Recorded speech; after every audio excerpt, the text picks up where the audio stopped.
Mayotte, actualité.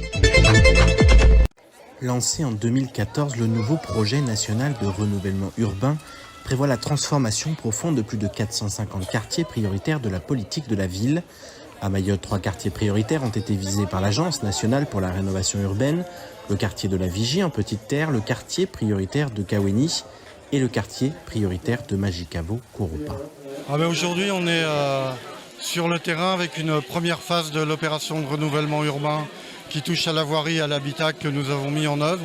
Et avec le maire de Koungou et au titre de l'Agence nationale du renouvellement urbain, nous venons de signer la mise en œuvre de la deuxième phase, avec là aussi traitement de l'habitat, proposition d'habitat nouveau, résorption de l'habitat insalubre, création de nouvelles voiries. Voilà nos objectifs.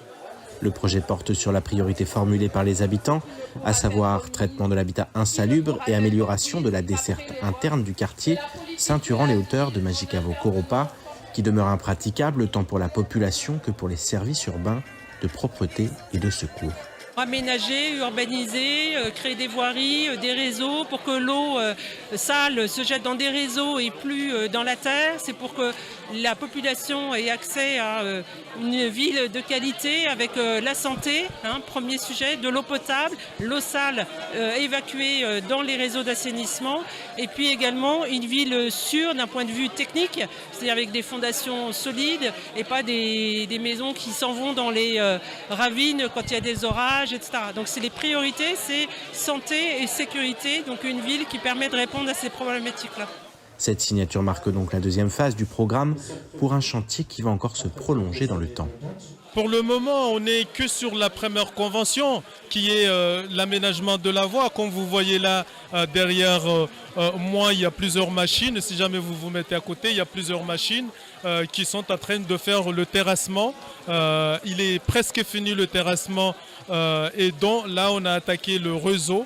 C'est ce qui est en cours, mais le chantier, il ne va pas s'arrêter du jour au lendemain. C'est un chantier qui va durer à peu près 1 voire 2 ans de chantier dans Majicavo. Création d'une nouvelle offre de logement, résorption d'habitats insalubres, rénovation et construction d'équipements publics, Majicavo-Kouroupa va changer de visage et le village en a bien besoin.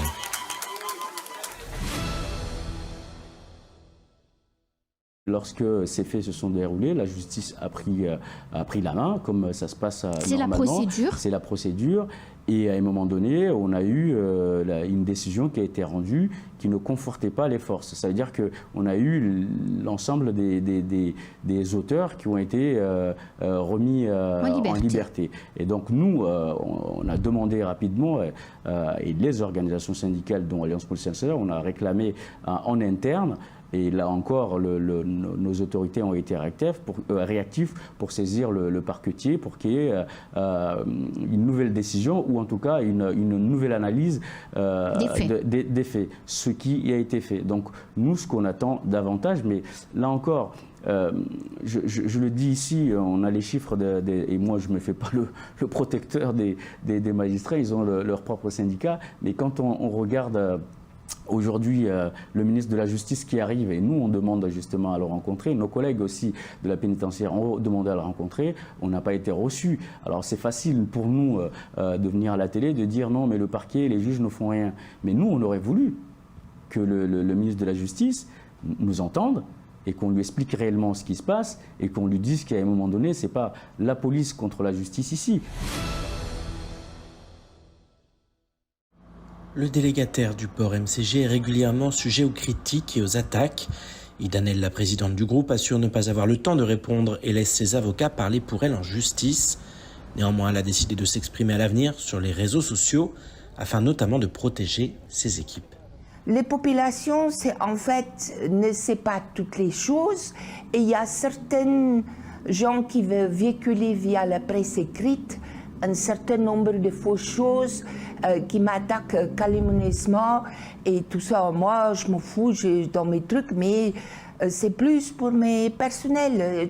Qui eux ont été touchés il veut donner à tout le monde un claque, tout le monde dire que de ça parce qu'ils sont tous les jours avec moi. On bosse comme des dingues pour avancer. On est beaucoup de choses. Ça veut dire ils vivent à la pression plus comme aussi comme moi, mais plus parce que du coup, faut lâcher ça, faut tout de suite répondre à tel ou tel truc. On est constamment harcelé. Les détracteurs de MCG sont nombreux et tous réclament la création d'un grand port maritime qui reviendrait aux mains de l'État.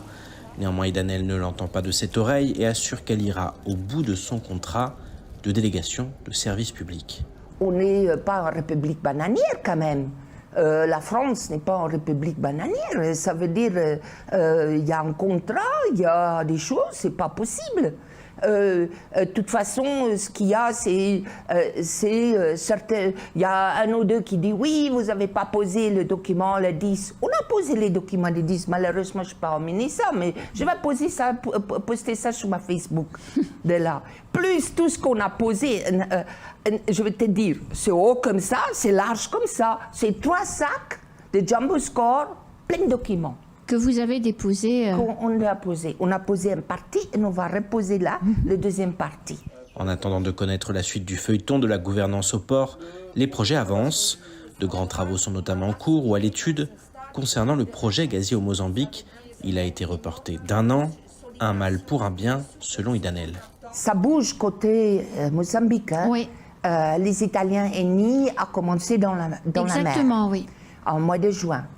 Il y a forte chance que le grand patron de Total Energies va peut-être partir. Il était allé à Rwanda, à Mozambique, de faire, je pense, on lit dans les choses qu'il y a quand même des choses qui se passent. Je pense qu'on saura ici vers la fin d'année. Mais pour le moment, ça nous arrange.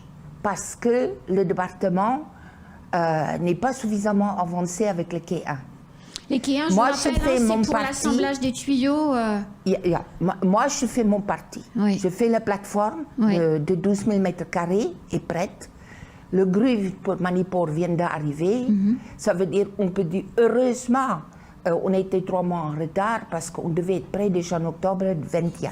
Quai flottant, quai numéro 3 et 4, plateforme, nouvelle grue, le port poursuit son développement avec Idanel aux commandes. L'EPFAM et la commune de Mamoudzou ont une solution pour reloger.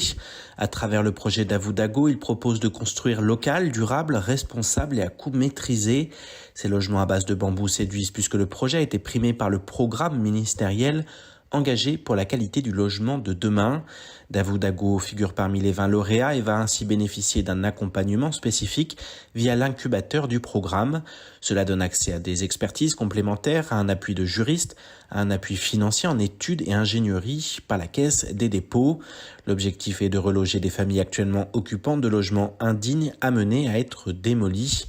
Alors Davoudago, la solution pour éviter de déplacer le problème de l'habitat insalubre. L'EPFAM et la commune de Mamoudzou y croient. Mayotte possède un patrimoine riche, mais trop peu mis en valeur. Bonne nouvelle, l'usine sucrière d'Ajangwa a été retenue par le loto du patrimoine 2022. Elle fait partie des 18 monuments prioritaires plébiscités par la 5e édition de la mission pour la sauvegarde du patrimoine en péril. Mis en service dans la seconde moitié du 19e siècle, le domaine s'étendait sur 95 hectares cultivés de canne à sucre. Il est abandonné par son propriétaire à la toute fin du 19e siècle suite au passage d'un cyclone. Les vestiges d'aujourd'hui laissent encore percevoir un ensemble de 3 chaudières, un moteur à vapeur ainsi que 3 cheminées. Les fonds qui seront récoltés permettront d'entreprendre toute une série de travaux allant du débroussaillage à la mise en sécurité de certaines parties du site, en passant par un aménagement pour améliorer son accessibilité. Si l'association Ciné Moussafiri a quitté les lieux, le pôle culturel de Chirongui poursuit les séances de cinéma. Du 14 au 27 mars, les plus jeunes seront sans doute conquis par Hopper et le hamster des ténèbres. 3 comédies françaises sont également à l'affiche, Zai Zai Zai Zai, Maison de retraite et Murder Party. Pour les adeptes des drames, Un autre monde réunit Vincent Lindon et Sandrine Kimberlin. Toujours à l'affiche The Batman, le justicier apparaît bien seul dans une ville rongée par le crime et la corruption. Cette semaine, E.T., le chef-d'œuvre de Steven Spielberg, est également proposé au public. Sorti en 1982, le célèbre extraterrestre n'a pas pris une ride, à voir ou à revoir sans modération. Ceux qui le souhaitent peuvent prendre leur place directement en ligne ou venir les acheter et les retirer au pôle culturel. Outremernews.fr, le site de l'actualité outre-mer, 24 heures sur 24 et 7 jours sur 7.